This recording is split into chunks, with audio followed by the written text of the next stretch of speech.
within my first week of being at Perpule, I ended up literally shutting down an entire business vertical that they were running. Privacy is a myth in today's day and age, right? Absolutely. Hey man, 18%, right? I was like, wow, okay, let's do this. Yeah. Right, जैसे हम बोलते हैं दाग अच्छे हैं वैसे Right, personal yeah. Finance पे boring अच्छा है, Yeah. Right?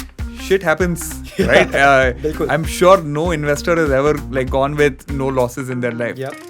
When 80% of your friend circle seem to be investing in something which is risky, Yep. it's probably not. It's a red flag. Yeah.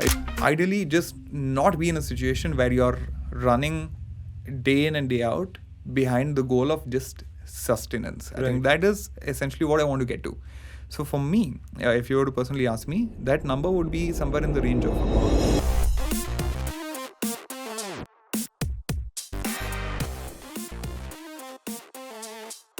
Hi everyone, welcome to Cashvisory's YouTube channel. I'm Utkarsh, the co-founder, and we are on a mission to get every single young Indian to their first investment. Today, we have a very special guest here with us. We have Raunak, who's the founding member of Decentro. And the most interesting thing about Raunak, guys, is that he has been around early stage startups all his life. He is someone who's an expert in all things business, and currently he leads business development at Decentro. So welcome, Raunak. We'll be talking so much about your lovely experiences through your early stage startups. And guys, one thing that you need to look forward to and wait for is that we'll understand what are the benefits of joining an early stage startup from a remuneration standpoint, especially when it comes to things like ESOPs. And guys, we have a very special Easter egg for you today. One lucky winner will get the chance to get free guidance from Decentro on how you can build and grow your startup. And especially if you're building in the fintech space, you'll get credits in a lot of different areas. So with that, jumping right into the conversation. So Raunak, welcome again. And thank you so much for joining us here today. It's a pleasure to be here, Utkarsh. You guys are doing a fabulous job with this podcast, and it's our pleasure to be associated with this. Awesome. So the first question that I have, because you're associated with Decentro. Right. That's a YC-backed startup. Yeah. Right. And you joined Decentro as one of the first few employees. Yeah. So tell me your journey before that and how that led to you joining Decentro. Sure. So I think my professional career started in the year 2015 when I graduated from university in India. Right off the bat, when I was in college, I realized through a lot of internships that I was very keen in playing a major or playing a high ownership role in a company. Right. So that meant that I had to choose early stage startups because that's where you get an opportunity to do a lot of things and really spread your wings and learn a lot, right? And that was very clear for me. So 2015, I started working, and I ended up working with my dad. He had just started up, and he was doing a lot of things across multiple startups. So that gave me the best opportunity to really kind of go and understand what's happening. How does a startup work? How do you build a company from scratch? What are the different functions in a startup, and how can I learn all of those? So I spent about 3 years working with my dad, and those 3 years were foundational for me. So it essentially helped me to really get my hands dirty. I've done a lot of things, right, from project management of a technology development startup to wireframing, from being a business guy to sitting and drawing wireframes and understand what are HTML elements and how does it play into this development, to taking these ideas or platforms that we were building to reality by actually helping them with the what I call today go-to-market. But back then I didn't know it was called go-to-market, right? Helping them devise their launch strategies, going down to the market, talking to the potential customers of their platforms to figure out, hey, would this work for you? Right. Try and get buy-ins, get a few checks. I've done door-to-door sales in HSR layout. Nice. I've done a lot of calls with international customers. So those 3 years gave me the entire freedom to do what I wanted and to really learn every single aspect there is to building a startup. And back then I didn't realize, but essentially it literally laid the foundations and gave me a lot of the worldview that I have today and that I hold very dear to me. So 3 years with my dad, and while I was doing all of this, we were largely non-VC funded, right? So it was a grind. Then the bug bit me. Like, I want to understand what is life like at a VC funded startup, and that's when I was looking at opportunities. And I've been passionate about fintech right from 2013, 14, and I knew that this was an area I wanted to eventually venture into. Right. So that's how I ended up discovering Purpule, which was the previous company that I was working at. So I spent a good 2 years almost at Purpule, where again, luckily the founder identified and respected the generalist in me and said that, cool, buddy, we are going to give you a lot of problem statements, Right. and you can work on solving those. So within my first week of being at Purpule, I ended up literally shutting down an entire business vertical that they were running. Oh, wow. I mean, yeah, so it kind of gives you an idea of the kind of freedom that I was given Amazing. at Purpule. Then ended up picking up operations, essentially as a vertical to run. Did that for a good year, where every 2-3 months I evolved my role into the next level of challenge or trying to solve the next problem. So, Right. and went through the whole journey of launching this vertical, setting up processes. Once that was done, establishing a SOP to literally launch this vertical across multiple cities, training the team to do that without me having to be on the ground, to then understanding that, okay, we need to track metrics, we need to figure out what's the revenue we're generating from this, what's the Right. cost, what are the blockers, how do we solve those, to implementing those. And kind of at one point, I think the biggest achievement that I was able to do in my time at that stint was bring down the burn from about 15 lakhs a month to 3 lakhs a month. Oh, wow. That's amazing. So for an early stage startup, that's a big deal. Yeah. So my entire focus was, where can we cut costs, right? And at the same time, have people on the ground so that your operations don't get impacted. So Right. it was a very interesting journey. Then one of the best things to happen to me happened, where one of the other product verticals that we were working on at Purpule, we needed to expand that point of sale device product to Southeast Asia and the Middle East market. And Right. I was given the opportunity to lead that project end to end. Nice. So that gave me exposure to really understanding what's happening in the retail market in Southeast Asia. So we were looking at markets like Indonesia, Philippines, Vietnam, Thailand, Malaysia, Singapore, Right. and the Middle East as well. And I realized that, oh, you know what, India is miles ahead when it comes to a lot of these other markets in terms of technology adoption and stuff like that. Right. And it was a good opportunity for me to take a very modern, very sleek product to these markets and kind of enable them to do better billing. Right. So that was a great opportunity. Did that for about 6 months, and then COVID hit. And as you know, COVID shut down retail supermarkets Yeah. in India. So Purpule was doing a lot of things around retail. So we were into self-checkout, mobile-based self-checkout. We Right. were into point-of-sale billing. And towards the latter half of 2019, we ventured into omnichannel, and that was saving grace for Purpule. Right. But yeah, so, right from handling operations to helping them with international market expansion, I had the opportunity to do it all. Nice. And it was during this time that I ended up getting to know Rohit, who's the founder of Decentro. And back then, when Rohit and I started talking, there was no name for this company that we're building today, right? So it was an idea that Rohit had that he wanted to build, and he saw something in me. He said, "Dude, I think we can work together." I was looking for an opportunity to do something different. Right. Things fell into place, and here we are today, 4 years later, having led business at Decentro for the last four odd years. Right. And this has been one of the most enjoyable and the most impactful journey that I've been able to have in my career, about That's 9 amazing. years. Yeah. So Yeah, I think, amazing journey that you've had, first of all, I would like to say. And one takeaway for our audiences that I want to share with them Yeah. is, when you're going through these journeys, right, you don't realize how much you're learning while you're going through them. absolutely. So that's one thing for each of you. It might seem like a grind. Yes. It might seem hard. Yeah. It might seem like, where am I going? True. But you only see the benefit of it in hindsight, which is precisely what your journey was like. Yeah. So, just dipping more into your experience with Decentro.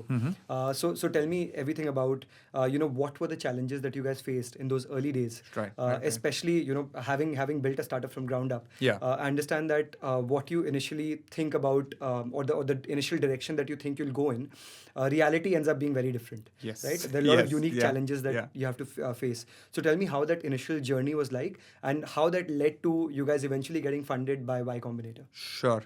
So I think a lot of the things that we did in Decentro were lessons that Rohit learned from his previous ventures. Right. So a little bit of background about his journey. He's been an entrepreneur from the last 10 years. So IIT Delhi 2012 batch, worked in Japan for 2 years, got back to India to build his first venture called MyPulin, which was a social payments company. that got acquired by Webmo in 2017, and further in 2019 Webmo got acquired by PayU. So that's a little bit of background about him. So he's seen these journeys, right from a 0 to 1 journey to acquisition, to how do you operate a large scale company.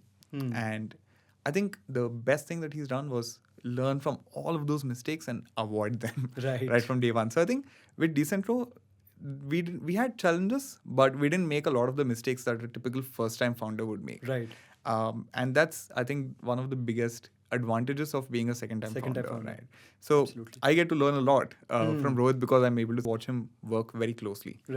So I think when you go back to the challenges, we launched Decentro around COVID. So our first plan was actually to launch in Singapore and to build for the Southeast Asian market. And we ended up having to completely change that idea, start building in India, develop the product, because we had already started working towards launching a product in Singapore, and then we had to change. So that was around April, May of 2020. I think very, very early on in this journey, we ended up getting accepted into Y Combinator. So the minute you get accepted into YC, you get a lot of advantages in terms of branding. You get a lot of advantages in terms of the network and the support that YC gives you. Absolutely. You get to learn from the best in the business. But just a quick follow-up question. Is that true for Indian startups as well, that where India is the primary market? So I mean, the way I look at this, it's a network at the end of the day. And the bigger the network gets, the more benefits you get as an Indian company. So being a Y Combinator company today, being Indian, is very good. Got it. I mean, if you think of you as Razorpay in, I think, 2014, 2015, when they were in YC, there were hardly any Indian companies, right? There was no understanding of the Indian market. But that's evolved. And the mentors at Y Combinator today understand the Indian market with a lot more nuance as of today. I think it just keeps getting better with each year passing. So today, I would definitely say, don't worry about it being an American company. You're going to learn a lot. And at the end of the day, I believe fundamentals remain the same wherever you're building, right? True. And today there's more focus on fundamentals when you're building a business. So stick to that, and I'm hoping that people do well wherever they're building. No, absolutely. And I think, one reference that we have is Elon Musk. Like if you break down all his businesses, you see that they're all based on first principles. Yes. And solving that core problem, right? The frills and everything comes after that. And by virtue of the fact that he's Elon Musk. Exactly. Yes. So, but amazing, and you talked about some of the benefits of Y Combinator, right? And I'm sure Rohit went and attended the program there and interacted. No. So we were the first online batch. Okay. And this happened because of COVID. So all the other batches before us were going to SF and they're spending time there, getting to know people. But for us, it was a very different experience.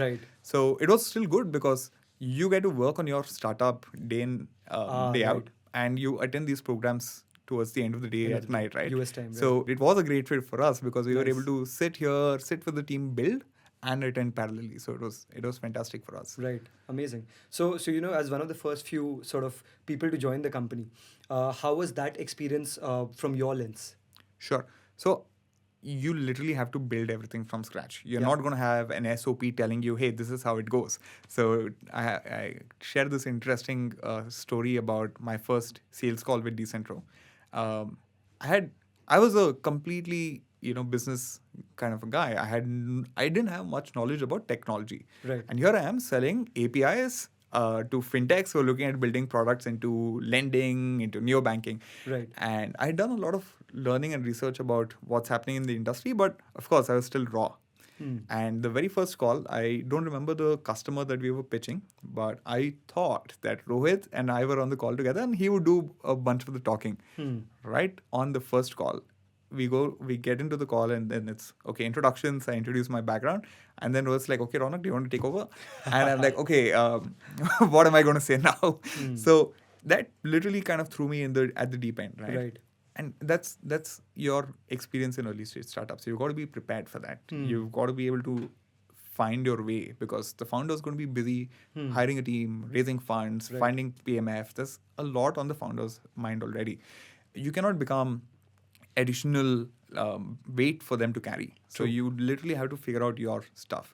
So I think you've got to be prepared for that. And early stage, journeys have a lot of these challenges that come up. Hmm. So I think for me, it was very interesting to learn, oh, you know what, Decentro can, or our product can do this for you or do that for you. And ultimately, conversations really help you build this knowledge. Right. And you've got a very steep learning curve, especially when you're coming from a non-direct fintech background. So for me, I think one of the biggest challenge was, how do I make sense when I'm talking to a founder who's built in this space? I should not end up sounding like a person who doesn't know what he's talking, right? So it was a very fine balance of trying to pitch my product, being audacious, but at the same time trying to be as realistic as possible. Right.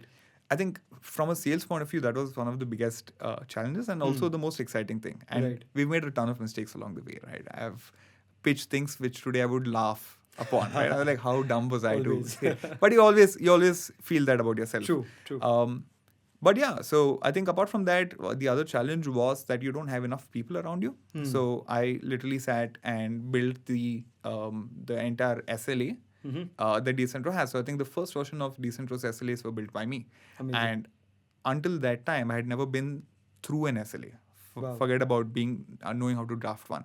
So I ended up doing a lot of research, figuring out, okay, AWS is a great company to look up to. Stripe is a great company to look up to. They are our role models when it comes to building infra. Let's look at what they've got in the SLA, figuring out what it means, putting it together, bringing it to our context, and then pushing it out. I've rolled out the first few invoices to our customers at Decentro, figured out, what's our HSN code and a lot of things. So, and then, right from taking the customer live to, okay, then, there's no customer success person. So it's me, right? Okay, acha, problem hua, let's handle it. So you are doing everything, which is, you got to be prepared for that. I see some people who want to do what they know and they don't really enjoy doing things otherwise. I'm not that kind of a person, so it was very enjoyable for me. Right. But you got to be prepared for this and a lot more of these unknown challenges that keep coming up for you. Yeah. And kind of putting in the long hours at that stage because you're trying to do as much as you can. So just give it your all, right? The company is like a baby. True. Right. If your new parents would have experienced this, you're not going to have sleep for a long time. I guess, it's not as tough, but you got to be prepared for that journey in the start. Yeah. No, absolutely. And there's so many things that I can relate to. Yeah. Because, figuring out from the invoicing to how do you sort of build out customer journeys in real time when you're starting to acquire customers.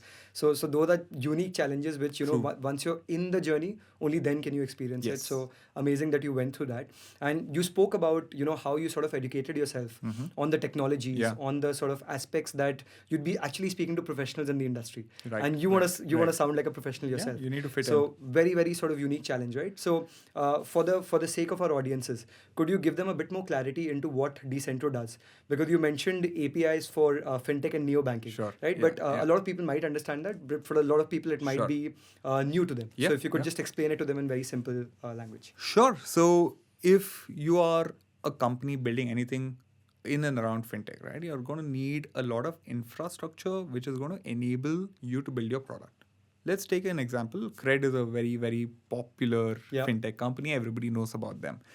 Now, Cred needs a lot of infrastructure to actually roll out their product. So, for example, Cred has Cred Cash, where you can get short-term personal loans. They need to do KYC of their customers. Decentro provides APIs, and APIs is nothing but an interface to enable two servers to talk to each other, right? Or two systems to talk to each other. So, Decentro enables you as a company to do KYC checks of your users. Right. Decentro enables you to collect money as a licensed payment aggregator. Right. So if you are Cred and you want to pay your credit card bills, you need to be able to collect money from your customer's bank account and you need to be able to pay it to the entity behind you. Right. So we act as that layer. So these are simple examples of what Decentro does, but we have a series of products and solutions which companies, and these could be not just fintechs, right? These could be lenders, these could be insurance companies, these could be wealth and investment apps and platforms. Everybody needs this infra to be able to operate. And we have built this infra so that you don't need to break your head about it. Let's say a fintech, or if you're a financial company, all you need to do is come to Decentro. You've got everything on lying down on a platter, easy to integrate, and then you're focusing on your business next. So that's Got it. pretty much what we do. Amazing, amazing. And this really seems like the need of the hour, given where we stand right now. But one very interesting thing that you said, I want to pick up on that, which is you guys sort of explored the Southeast Asian markets. Right. Yeah. And then you came back to India as your primary market. Yeah. So can you tell me whether there were certain contributing factors that led to that? Was it something at an ecosystem level that you saw happening here?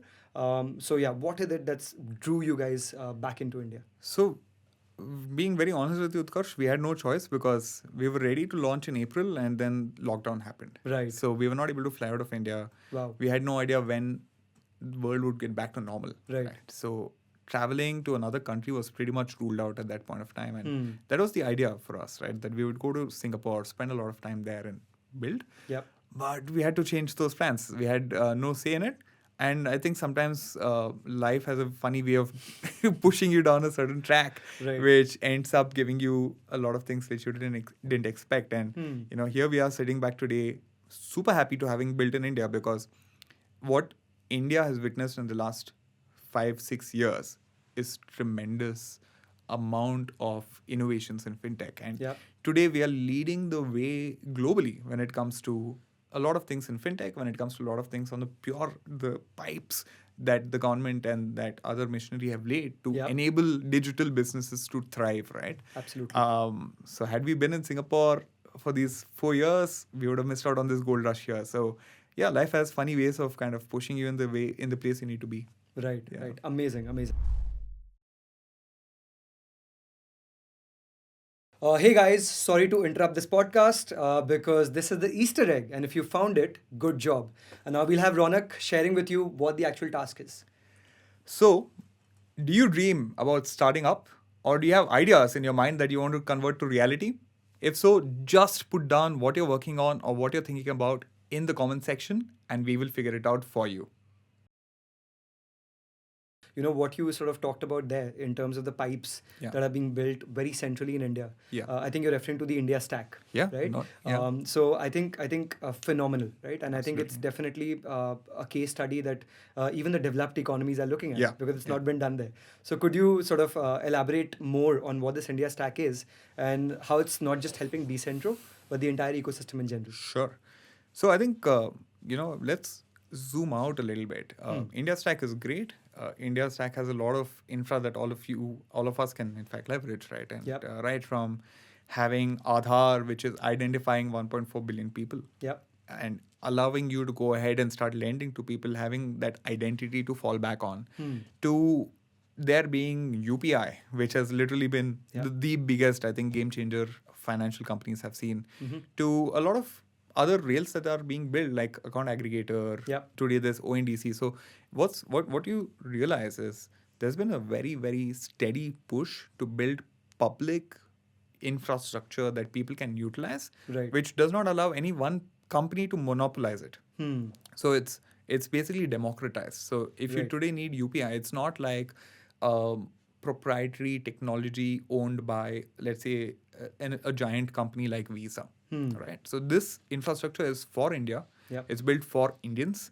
It's built by Indians, and it's completely democratic. Right. So I think it's the perfect storm in a way, right? Or if I were to kind of make it a little more desi, all of these infrastructure that I just spoke about is like the Samudra Manthan, where a lot of gods, if I were to call these people that, because they've done phenomenal work, ended up kind of doing this Samudra Manthan and got all of these rewards out of it, right? This could be a little controversial, but Mukesh Ambani gave internet free to all of us in India, right? People have been able to earn and improve the standard of livings and afford smartphones today. So if you look at a push cart seller on the road who's selling fruits and vegetables, they all have smartphones today. They all have a bank account. Jandan has kind of given us these benefits. So today the addressable market for you is huge. It's only because of what's happened over the last 8 years. True.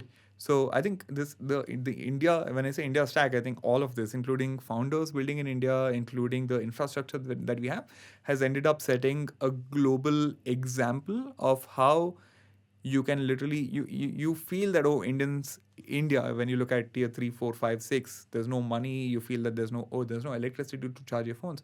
There's a way to get to them. There's a way to really pull them up in terms of digital empowerment and financial empowerment, or inclusion for that matter, right? So we've led the way, and there was a lot of talk, I remember, in 2015 of, Africa, that's the market. Look at companies like OboPay. There were a lot of these USSD payments. Yep. We completely leapfrogged them, right? We never needed you to do USSD payments. We've straight away gone to digital UPI payments, and today advanced economies are incorporating this. And absolutely. So I think, it's a fantastic initiative by everybody, and people have had fantastic vision. And I think they've done it the right way, with the right guardrails in place to ensure that it's not misused. Right.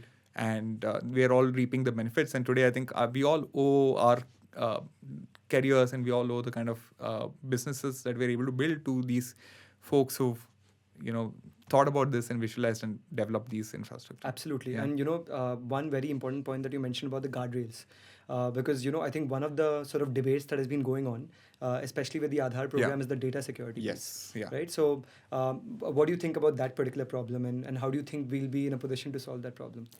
So I think infrastructure is needed. Digitization of data is needed. Right. And there's in my mind, there are no two thoughts about that. Right. Agreed. That's the only option, right? So now, when the world is headed in that direction, there has to be two things that is done. One is an infra level, or a regulation around how do we safeguard people, and how do we safeguard their identities and their digital data. And that is being done to a large extent by different regulators. So if you look at RBI, if you look at AMFI, all of them are coming out, SEBI, they're all coming down and putting out ads out there, educating people on how not to fall prey to scams. Correct. But at the same time, there are vulnerabilities in the very infrastructure that's holding the data. Right? So there's nothing much that you or I, as Indian citizens, can do to fix those vulnerabilities. Correct. That is up to the organizations running these data. However, Aadhar data can be locked by you and me. Right. And the question is, how many Indians have gone and logged their Aadhar biometrics, right? And I honestly believe privacy is a myth in today's day and age, right? Absolutely. Even in safely guarded ecosystems, where some companies kind of pride themselves on privacy, I mean, there are still loopholes. And you just need to be very smart about, as an individual, and this is where the education really needs to work. What are the kind of platforms, websites where you give your data? Right. What networks do you connect to when you're at a railway station? Right. Essentially, how do you handle sensitive information? And this, unfortunately, the onus is all on all of us to educate fellow Indians. Agreed. So that we safeguard them as much as possible.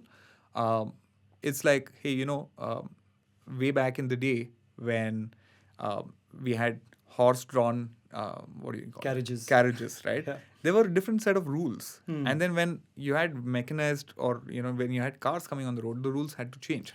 I think we are looking at that era now, where in a couple of weeks' time from now, we're going to have this DPDP coming into force, and there's going to be a lot of changes to how companies interact with their customers' data. Right. So you've got to really evolve your set of rules to figure out how do you safeguard people, and that's happening. Luckily, I just hope that it happens in the right manner in the first go, so that we don't have a hit and miss. No, totally agree. And I think you talked about 3 layers of protection, essentially, right? I think the first layer is the central regulatory layer, which is super critical. Yes. The second layer is, I think, where people like you and me have to come in, which are the fintechs, which are the traditional banks, which are all the financial organizations in the country. And they need to do everything that's in their power to safeguard their customers' data. True. And that's something that at Cashvisory we take super seriously, right? So even when we had literally no money as a super early stage startup, we made sure that our cybersecurity infrastructure is in place first, before we build anything on top of that, right? And the third thing which you mentioned is super critical, which is sort of the awareness and education for the general public. So I think if these 3 facets we take care of, we'll be in a good place. Yeah. And I think cybersecurity certification is something that you should wear with pride today. Absolutely. Because it's not easy to go through it. True. And there are companies who don't prioritize that enough. Right. So for those who do, we should definitely flaunt it. Yep, agreed. And special thanks to our cyber security experts in our team, Ayush and Akshay. But Yes. amazing, and I think we've gone pretty broad. Yeah. Let's come back to you now, and specifically, I think this is something that everyone is waiting for, because people keep talking about the benefits of joining an early stage startup, right? There's so many benefits to be had. You're going to get shares, you're going to get ESOPs, you're going to have salaries, and I think in your case, it's even more nuanced because I'm sure there's a variable pay component to Yeah. it because you're in business development. Yes. So for our audience, if you could give them clarity on what your sort of pay structure looks like currently, and how should people look at it when they join early stage startups for themselves? Sure. So I think very broadly, you will have a fixed component to your salary, right? So you're going to have a certain amount that you're going to get every month, regardless of your performance. Right. Beyond that, there's going to be a variable. Now, this variable could come in different shapes or forms. So, for example, the way a lot of companies do it is you have a fixed, you have a good product, you have a fixed amount of leads coming to you. Let's say you are able to convert 80% of those leads, and let's say your target was 75% has to be converted. You achieve a certain bonus at the end of the month. Right. Then there are companies who look at it saying that, okay, you know what, all I care about is top line and bottom line, and I need my revenue to be coming in from you. Right. So you get me X amount of revenue, and I'm going to give you a derived percentage of that revenue back to you. Sure. And there are more creative ways that these structures can be devised. And typically, when you look at the variable part of it, the incentive or the reward could come to you in the form of cash. It could come to you in the form of ESOPs. Yep. It could also come to you in the form of other benefits that you get from the company, which could be gift vouchers or whatever that they want to do in terms of their tax saving regiment. Right. So you're broadly looking at this. Now, in an early stage setup, I've seen both at play. There have been companies where I've worked at where they said, listen, you know what, we can't do variable and stuff like that. We need to really keep our costs low. Here's your money. This is what you're going to get. Right? You know upfront, this is the amount of money you're going to make in a year. Then there are companies, and this evolves, right, by the stage of the company. Absolutely. Yeah. So to literally give you my personal journey at Decentro, we've been running Decentro for a little over 4 years now.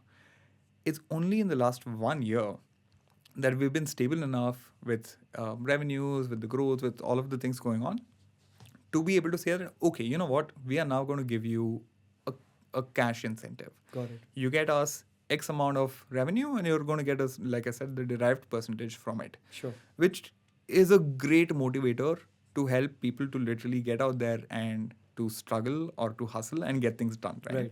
Absolutely. And I honestly love this approach, both from the point of view that, you have a certain amount that you think you will get in the year, and you're able to achieve a lot more. But also, it is the right motivator to help you get out of bed every day, right? Get your plans in place and to hit the market, go there, talk to people, face rejections, get all of that going. Right. And because at the end of the day, you know that, okay, you know what, in a few months, you're going to be in a better place. So that's essentially the way I look at it. Yeah, there's a debate between how much ESOPs do you take. Yeah. And I think there's a lot of misconceptions about ESOPs as well.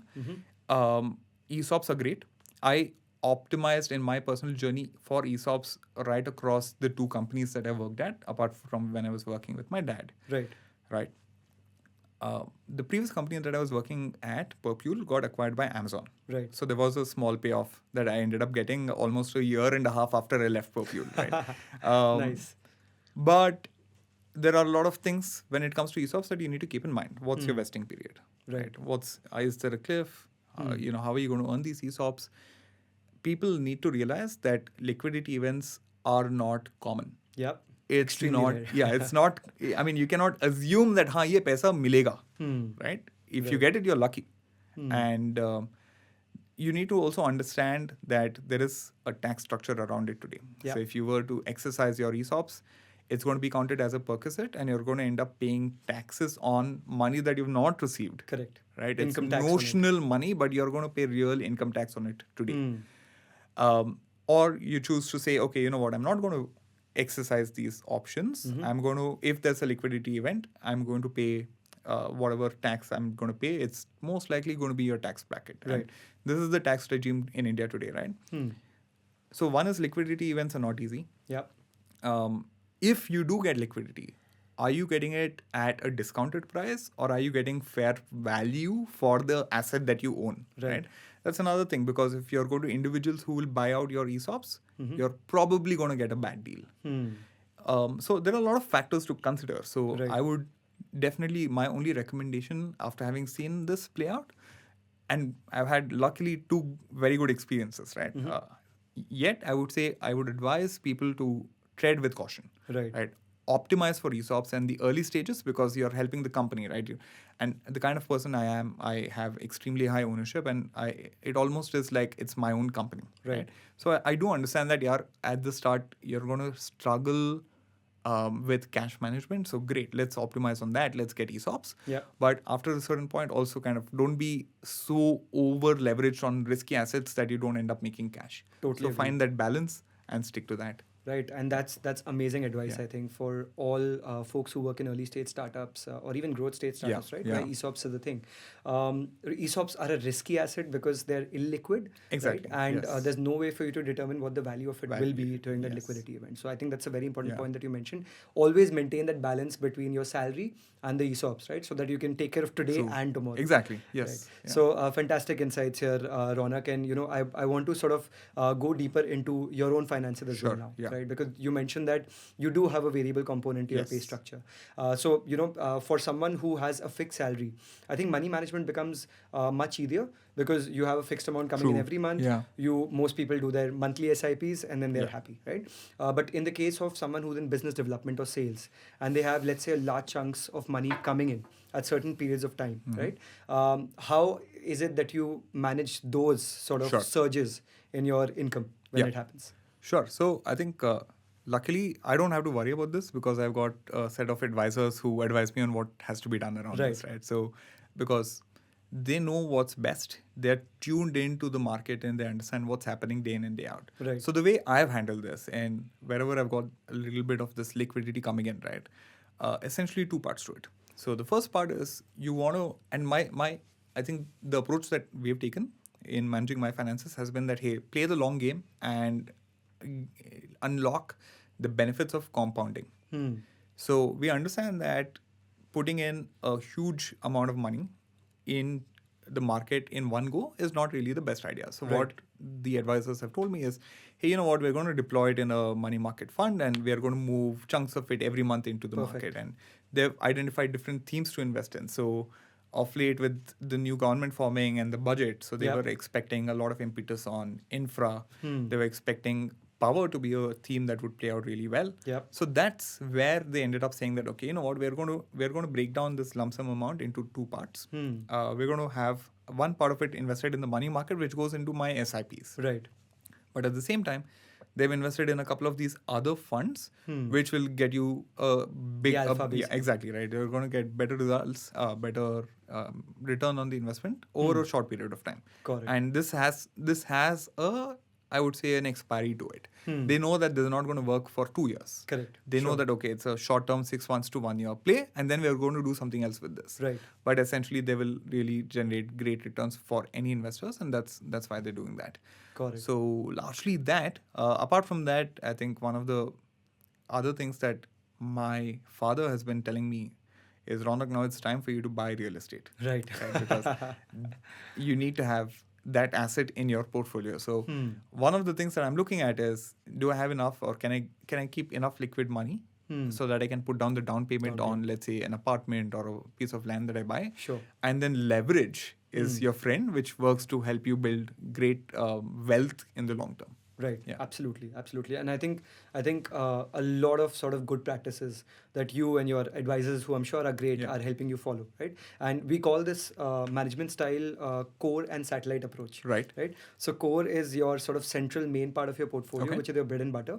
Right. And majority of our capital goes there. So I think your SIPs from those money market funds, or even your general SIPs would be, I'm sure, split among large cap, mid cap, small cap, maybe a few gold and bond funds coming in there. Right. So that's what we call your all-weather portfolio for good times and bad times. And I'm glad you mentioned thematic funds, because these themes in certain time frames help you create that alpha. Right. So we call that the satellite part of your portfolio, right? So you don't need to worry about what happens in the long run, because you still do have that long-term core part working for you, right? Through thick and thin. Right. And if you play your cards right on the satellite part, you'll create an alpha. Alpha there. So that's super. So tell me a bit more about other components to your mutual funds, right? Because I think primarily your SIPs would be in mutual funds, I assume, yes, right? Yeah, so apart from mutual funds, are there other assets that you've gone into pertaining to the markets? So I've been very boring that way, Utkarsh, because look, I think I've realized that if you look at the Nifty or if you look at the Sensex, over a long enough period of time, it's all upward movement, right? Right. You just keep investing in it and your ups and downs will get evened out. Right. So the idea for me was, okay, you know what, am I a financial wizard who's going to be able to sit and determine what fund will do really well? No, right?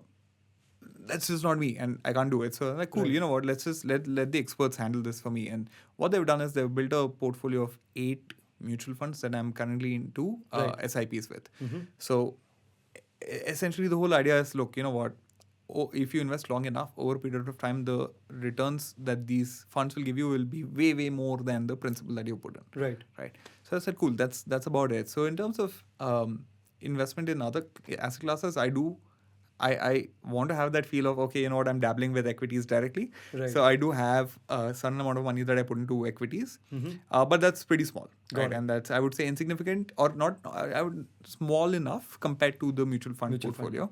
I also have experimented with a couple of alternative investment platforms. Right. There are plenty of them in the market today. I think the only thing you've really got to be careful about is where is the money going? And how are you going to handle it if it doesn't come back? Right. Because it works well when it works well. But then when one investment goes bad, it's good enough to kind of rock the boat enough that all the other investments also get impacted. Right. So the IRR that they promise is very attractive. Somebody's coming and telling me, hey man, 18%, right? I was like, wow, okay, let's do this. And then you realize that, okay, you know what, how is this secure? What are you giving me as a security? Is there anything securing it at all? Right. And when you get into the details, you realize that, okay, what is the amount of risk that I want to take with my capital? And what do I want to achieve by it? Right. And do a little bit of thinking that, okay, if worst case scenario happens, am I okay? Right. Exactly. And if that answer is yes, then why not, right? Take those chances because you've got to do it. Absolutely. But also have the right plan in place, because I think I've realized that you got to plan your life. You got to have a plan for the next 10 years, 15 years. And you got to be going in that direction. As long as you're headed in that direction and you know that, okay, 15 years later, these big expenses are going to come up and you have sufficient funds or you're on your way to be able to take care of those. Right. For all good reasons, you should go ahead and do it. True that. And I love the fact that you said that your sort of current money management strategies are boring. Because when it comes to personal finance, unfortunately, for most people, boring is great. Right? जैसे हम बोलते दाग अच्छे हैं, वैसे personal finance में boring अच्छा है, right? All you need to do is be boring, be consistent, and you're going to be fine. And I also love the fact that you touched upon those risky assets, which could be anything, right? It could be alternatives, it could be crypto, it can range to a whole level. But you need to be cognizant of the risk that you're taking and be okay to lose that money. And your sort of dreams and goals should not be affected by these assets. And of course, if these assets work well, they might enhance your goal as well. Hota hai yaar. I mean, shit happens, right? I'm sure no investor has ever gone with no losses in their life. You just got to know how to handle it, right? And there are a couple of things you got to keep in mind which are fundamental, and as long as you hold those in good stead, you're good. True that. And I think Murphy's Law plays a huge role here. Jo hona hai, wo hoga. So you have to keep that in mind. And especially when you follow the herd, right? When when 80% of your friend circle seem to be investing in something which is risky, it's probably not. It's a red flag. Yeah, exactly, right? So sometimes it's good to swim in the opposite direction. True that. Yeah. Totally agree, and I think that's one of the primary Warren Buffett philosophies, exactly. which you just alluded to. So perfect. So now, when it comes to your own money management, I have a good understanding of what you've been doing, right? And you also mentioned that you're working towards certain dreams and goals, Right. So the concept of FIRE in our generation and even in Gen Z has Yeah. become super popular. Yeah. So what are your thoughts on that, and what to you is financial independence? Sure. So I'll answer the second question first. Sure. So for me, look, the way I look at what I do in my life, right? So you wake up, you've got 16 hours at play, Yep. and what you do in those 16 hours should make you happy. It should give you the satisfaction that yes, you know what, I am in control of my life. Right. The reality for most Indians today is that you work for sustenance. You're working because you got to send your kids to school. Yep. You're working because you got to be able to pay rent. You want to afford one holiday in a year. Right. And that's your basics, right? And everybody's working to achieve that. Correct. Then there are a few more privileged people who have bigger dreams and bigger ambitions that, अरे मुझे startup खोलना है, so I want to be able to afford to take care of some expenses for a year or two so that I can take that risk. अरे मुझे content बनाना है, right? It could be anything. So there are dreams and you want to be able to achieve those. So I think for me, financial planning should essentially put me in a situation where I don't need to depend on a salary. Right. And I need to be able to get up and do whatever I want. And I enjoy my work, right? So why not? Why not continue working? Why not figure out to build a venture studio or do whatever you want, right? But ideally, just not be in a situation where you're running day in and day out behind the goal of just sustenance. I think that is essentially what I want to get to.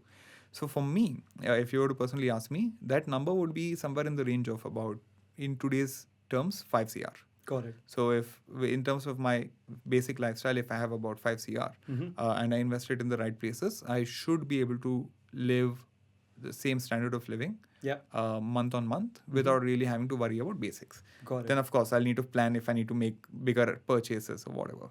Right. FIRE, right? A couple of my friends have gone down that route. Right. And I honestly sometimes wonder, like, hey, is this, and when I look at this in the bigger picture, is this option available for Bharat? Or is this option available for everybody? I don't think so. Yeah. Right?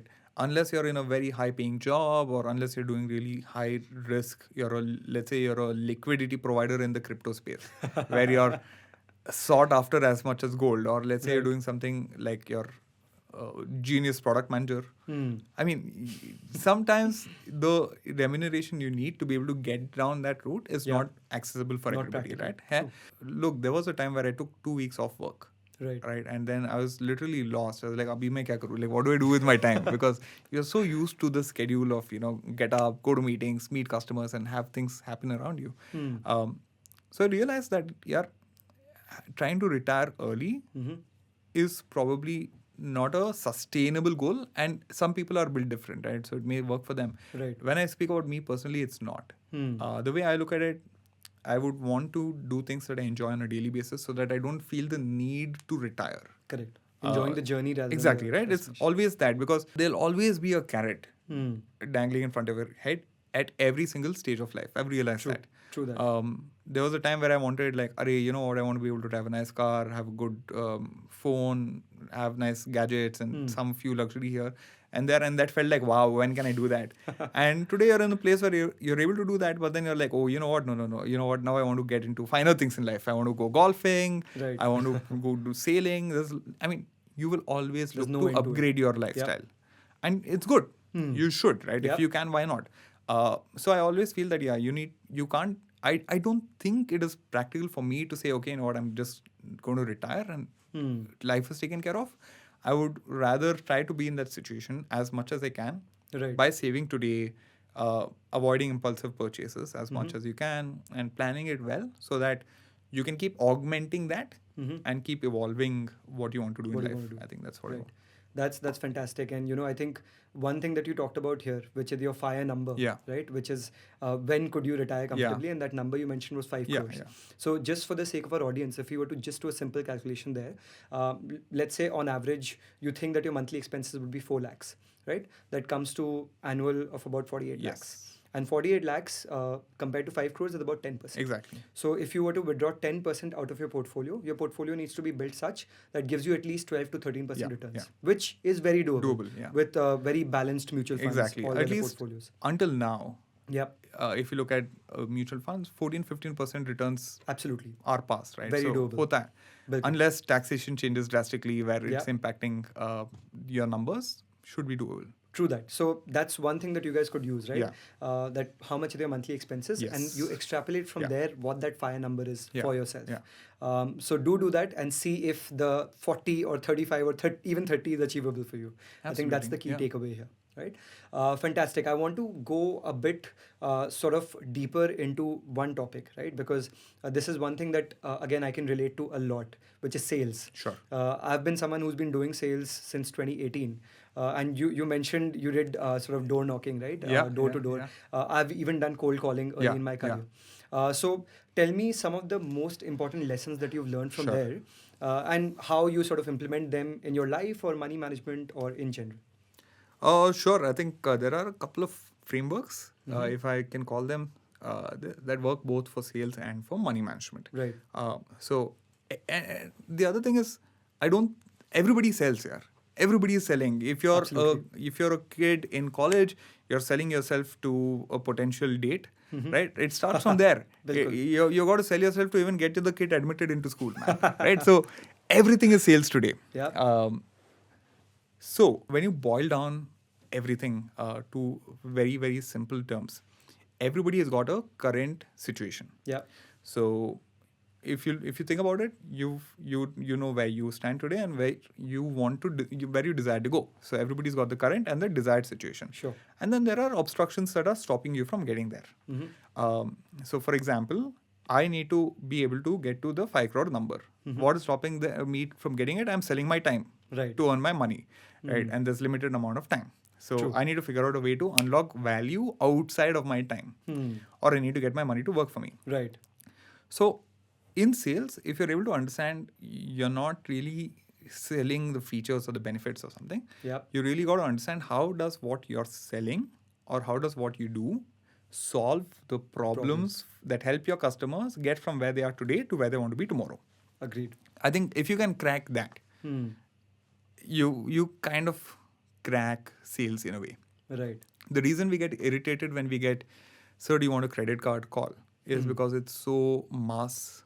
It's just like not something that you want, and you're getting interrupted in the middle of your work day, in the middle of your work, and you don't want that, right? Correct. But at the same time, if somebody were to approach you at a resort and be like, hey, you know what, do you want to be able to get access to come to this resort once a year with your family? Do you want to? Yeah, okay, cool. How much do you spend on every, let's say, every year on average on your credit cards? Oh, you spend 10 lakhs. So did you know that by spending 10 lakhs on my credit card, I give you vouchers to come in and enjoy this resort for 2 nights every year? Right. Great. Your sale is done. Correct. You don't need to push. You don't need to be, hard Absolutely. selling what you're selling. So I think that's all you got to really be able to think about, conceptualize, Yep. and pitch in the right manner, which does not feel intrusive and which does not feel out of place. Right. And I totally agree with that. I think it relates to a very popular concept, which is marry the problem, Yeah. not yeah, the solution, exactly, right? yeah. Applicable in sales, applicable in entrepreneurship, yes. or anywhere Yeah, else in life. yeah. So I'm really glad that this Yeah. is one of the last few things that we're talking about, because it's super important for every single person to Yeah. understand this. Even if you're working in a corporate, right, you still need to get sort of obsessed with the problems where you can add value and you can solve those. Yeah. So fantastic. With that, Raunak, we'll come to a very interesting segment of ours, Yeah. which is a rapid fire round. Absolutely. There's no hamper at the end though, but rapid questions and rapid Right, answers. yes. Okay. So the first question is fintechs versus bank in terms of wealth management. My thought process is fintechs. Podcast versus books. Podcasts. Okay. Yes. What's your Yeah. favorite finance or business podcast? I think in terms of business, a lot of the things that I do in sales today comes from this B2B selling podcast. There's a bunch of guys who've done sales their whole life and a lot of valuable tidbits across their episodes. The podcast is called B2B Selling. So it's just covering everything you need to know about B2B sales. Your role model in the fintech industry. Vijay Shekhar Sharma. Right, Yeah. nice. Yeah. And your role model in the global entrepreneurship scene. So I'm going to be a little cliche about this. I think Elon Musk has a lot of things that you can learn from. I would not pick up 100% of what he does blindly, but I think the way he thinks about solving large scale problems, if you're the kind of person who wants to solve a generational problem, I think his thought process works. Right. Coffee or tea? I think I know the answer to this. Chai, yeah, chai. I mean, don't even call it tea. Are you a morning or a night person? At the moment, I'm more of an afternoon person. Utkarsh, to be honest with you, but I'm trying to become a morning person. Morning person. Yes. Right. Entrepreneurship or sales? Oof. Actually, you know what? Like I mentioned earlier, everything involves selling. So entrepreneurship. Yeah. Got it. Mutual funds or ETFs? I mean, my style has been mutual funds, so I would go with mutual funds, but I mean, both are pretty similar. Exactly. Right. Yeah. And one advice that you would go back and give to your younger self? Oh, yeah. Be more daring. Back yourself. Right. And what do you think you don't know or what you think people are better at? Everybody thinks that. Everybody deals with imposter syndrome. Right. So just get out there, show up, and hustle your way, and you'll figure it out. Right. Showing up. Right. Yes, I think that's it. the keyword. Yes. So guys, everyone just show up at what you do, Yeah, and I'm sure yeah. you'll succeed. And you know, just a quick thing to leave you with. So you can actually book a 30-minute free consultation call with either me or my co-founder.